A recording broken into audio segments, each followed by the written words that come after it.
السلام علیکم ورحمۃ اللہ وبرکاتہ.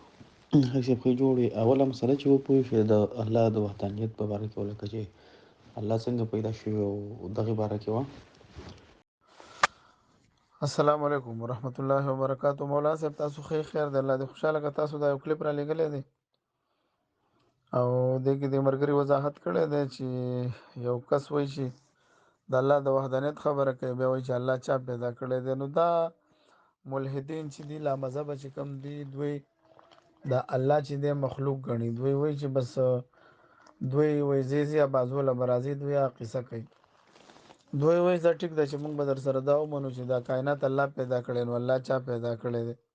د دې مشهور چې کوم خلک دي، رچرډ ډاکن دی، داسې برنډ رسل مخکې تیر شوی دی، او داسې غټ غټ دی چې کوم دا دهریان دي، دوی چې کله د قوانین د فطرت کې ګیر شي، لکه دا سټیفن هاکینګ اوس تیر شوی دی، 2018 کې وفات شوی دی. دوی چې کله قوانین د فطرت کې راګیر شي، نو بیا دوی مجبوري نه خدای مني. خو بیا دوی دا سوال کوي چې دا ټیک ده چې موږ به سره دا ومنو چې دا کائنات خو الله پیدا کړی، نو بیا الله چا پیدا کړی؟ نو موږ ورته وایو چې جاهلانو چې الله چا پیدا کړو، نو خو بیا خالق نشو. دا دومره کائنات کې توازن پروت دی، دومره شپه ورځ راځي، دا ځمکه دوه قسمه گردش کوي، خپل محور کې گردش کوي، مدار کې گردش کوي، دا شانته کې نور روان دی. الله رب العزت هغه وضاحت کړی، والشمس تجري لمستقر لها ذلك تقدير العزيز العليم.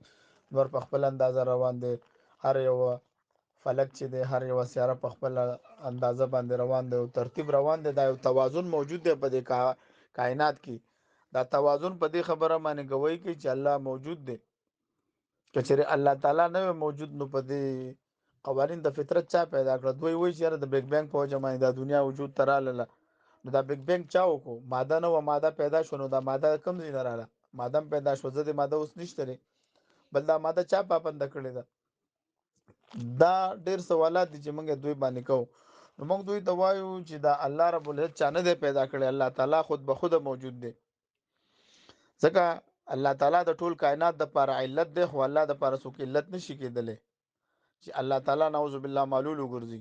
ځکه که چېرې د ټول کائنات د پاره، لکه مثال به زه درکړم، زما والد صاحب زما د پاره علت دی، ستا والد صاحب ستا د پاره، دا سلسله به ځي اول انسان آدم علیه السلام ته به رسېږي، کائنات ته به رسېږي.